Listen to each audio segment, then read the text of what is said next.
Hello, everyone. Welcome to this new episode of Startup Journey. Today, I have with me another achiever who has who has built a name for herself. Her name is Michelle Taylor Willis. She is a master strategist and connector and is the founder and owner of Gagnant Media and MTW Enterprises. She is an award winning publisher, entrepreneur, speaker, a national commentator.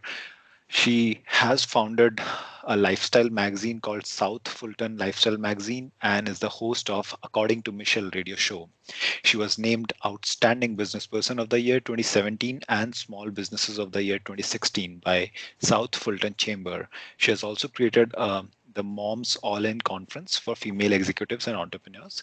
And she recently has published her book called Raising Significance, a guide to raising independent, well-grounded, and confident kids.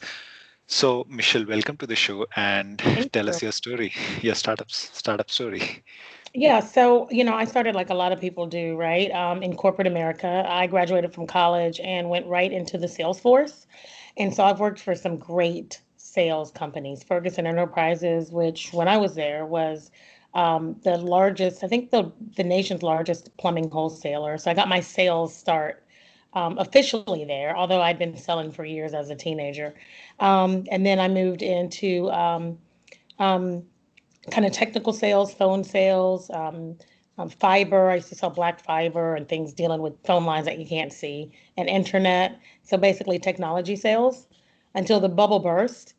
And then I landed what I thought was my dream job, which was pharmaceutical sales, which turned out not to be my dream job because my dream job was actually medical device sales. And when I landed there, I felt like I arrived because really that was the end point, right? I wanted to be in pharmaceuticals, but the whole time I've always had kind of that side business.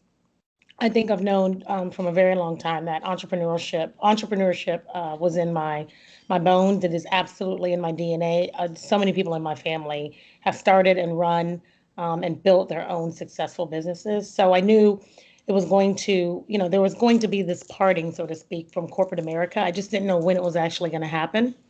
Um, and so after I had my fourth child, and I was still doing very well in medical device sales, I decided I might want to pull back a little bit and stay at home and maybe do part-time sales and then maybe work on my business. And that didn't last long. Probably within a year, I went in completely separated from corporate America, and that's really how my full-time entrepreneurial journey began. So, tell us the very initial stages of that phase when you were at the crossroads of whether you want to go back to the corporate America or you want to try it out, or was it a was it something that you just wanted to experiment being your own boss, or that was the only path that was left for you to move forward? Yeah, so it's funny, Ashish. Entrepreneurship really isn't anything that you would experiment with. If you're going to do it, it's a huge risk if you're going to do it right, right? So I think, if that's something that people want to do, they have to plan for it and make a very strategic and calculated risk to leave a good, solid, secure job, so to speak, and then go into entrepreneurship. So it was very calculated. My husband and I saved for it. We made a decision at a juncture, which we felt like was a good time for the family. He would kind of stay in a corporate role. I would jump out and really build this business, this consulting company that we had with a couple partners that started off kind of as a side business. And so I would go and build that to a business. And so, we looked at what it would cost to run the business so that we knew how to have savings for that. And then on the personal side of things, we'd have to know exactly, kind of what my contribution looked like financially to our personal business, right? Our house, the family business, right? That's the first business, so that we could manage our household and so that we could also manage the business without any business coming in. So it was very strategic. It wasn't kind of this throw something on the wall to see what sticks. It was we've got a plan, and now is now a good time? Is this we think, yeah, we think this is a good time, and then you know, and then you're all in, and then you're, your feet first.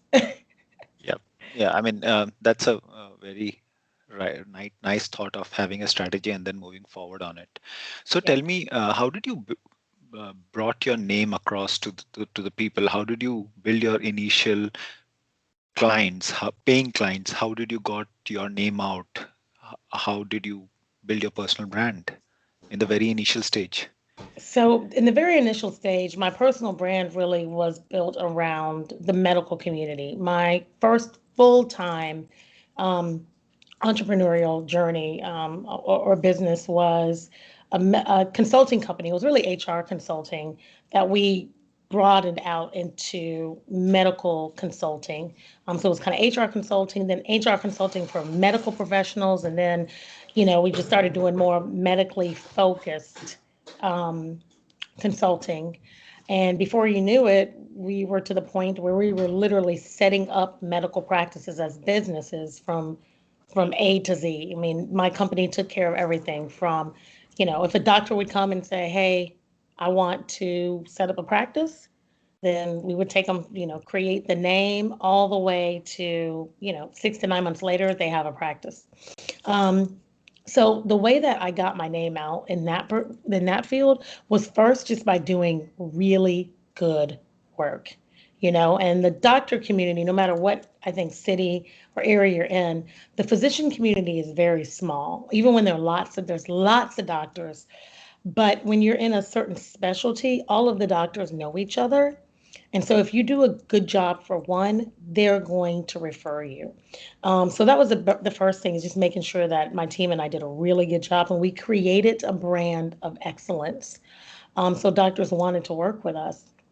Outside of that, we established very key partnerships with a lot of the vendors, because doctors would ask vendors, "Hey, I need help with this in my practice," or "I want to start a practice," or, "We need to get credentialed with new insurance companies." And so a lot of the vendors would say, "Hey, talk to this company, talk to Michelle, talk to," and so we created a brand of collaboration and partnership, not just with the physicians, but also with all of the companies with whom the physicians interact. Does that make sense?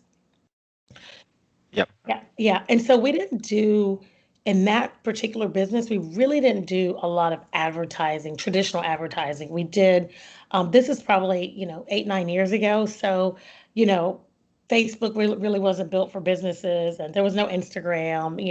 I don't even think LinkedIn existed back then. Maybe it did, but if it was, very new. And so it was either TV, radio, billboards. Um, and so most of what we did was, we did run, I think, a couple of commercials. I remember us having this commercial that we ran on the internet, right? So not even on regular TV, on network TV, but we did some commercials on the internet. I remember that.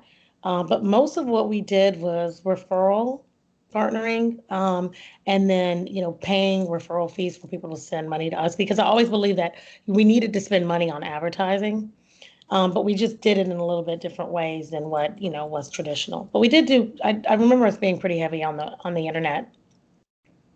And we spent a lot of money too, let me just say this, in organizations, right? So we joined organizations where physicians were, and we advertised within those organizations. So the physicians would see us and then, want to use our services. So it involves a lot of selling Oh qualities yeah. for Oh us yeah. for a person. So were you Yeah. always an extrovert? Yes. I've always been an extrovert, Ashish. My mom jokes with me now, and she tells a couple of stories. One of the stories she says is that when I was in grade school, I would always get straight A's, and in conduct, I would get like B's and C's. And it wasn't because I was bad, but it was just because I couldn't keep my mouth shut. And so I was always talking to my friends, making jokes or whatever. And she would be like, "Could you just shut your mouth?" And then she talks about how we would be driving in the car sometimes, and she would just be trying to, have a nice quiet drive, and I would just be yapping, just talking. And one time she just turned to me and she goes, "Would you just shut up?" Like, just stop talking for 1 second. So yeah, I mean, I've always been a talker, but a listener too. I really enjoy listening and leaning into people. And that's been part of, I think, why we've had some really good success and significance. So, as an entrepreneur, there are tough days where nothing is moving forward, and you feel like you self doubt sometimes, like whether I'm in the right spot or am I heading in the right direction, or I my peers might be doing very well in their jobs. Or do you face those days, and how do you? What is the self talk that you do to yourself? Oh yeah. So absolutely I have days where I feel like, okay, am I really going to build this company? Is this media company really, is it really going to work? And clearly it's going to work. It's been working. Is it going to continue to work is it going to work at the level I want it to work? Right. I ask all these questions, and I'm a huge believer in positive affirmations and absolutely self-talk. I actually talk about it in my book, the book that I just released, Raising Significance, and I talk about it as it relates to children. But the things we do with our kids, we should do for ourselves, and the things we do for ourselves, we should do for our children too, or at least train them to do these successful things, right? And so I talk to myself every morning. I don't answer. Sometimes I do. It depends on how good the conversation is, Ashish. But I talk to myself and I tell myself the things I want to be, and that's what I tell people a lot is when you're talking about affirmations, people use affirmations wrong. They say, I am going to be, I will do this, I am going to do this. And you have to speak affirmations into the present. I own a media company. I told myself I owned a media company before I ever had a media company. And then I literally looked up one day and I was like, man, I own a media company, right? Um, so I do that a lot, and sometimes I like cry myself through the positive affirmations, right? Not literally cry, but like, oh my God, okay, I'm the best at what I do. I'm the best at what I do. Nobody does what I do better than me. And I tell people it's more impactful when you say those things when you don't feel it, when you're not sure, right? Because you're training your brain to be a certain way, even when your body doesn't feel that way. Because what we know is that the brain is a powerful muscle and the flesh is almost as powerful. So if you can train your brain to do what you needed to do, your body will likely follow suit. And so I'm a huge believer in positive affirmation, self talk, releasing self doubt immediately. So when it comes, sometimes I give myself a moment to digest it and just wallow in it. But I don't stay in negative places very long, and I've always been that way through my entrepreneurial career, from my first business, the consulting company, all the way through all the little entrepreneur things I did up until now to my media company. Does that answer your question? Yeah, I just wanted to know, like, as a woman, how difficult was it? Because you are an inspiration for so many women out there in the world, and you have made a brand for yourself and been doing it for so long and still inspire others. So, did you face days where you felt like, oh, it is becoming difficult for me now, especially being a woman? As a woman, Yeah. I got to be honest with you. I don't know that I've ever felt that it was difficult for me to do anything as a woman. Now, I don't know if I can't say that's because society does a great job of, you know, supporting women. But I can say that I've always been surrounded by very strong women. I keep my network of women pretty small and tight. And so I only let people in that I know that are going to support me and make me better and challenge me, but challenge me for my benefit and not for theirs, right? And that really have my best interest at heart. So I've always had this circle of just very supportive people around me, women and men actually. And so, and I've been telling myself I'm the best at what I do for at least the last 25 years, which I know is crazy because I'm only 30, right? That's a joke, Ashish. Oh. Um, I do look 30. Thank you. Score.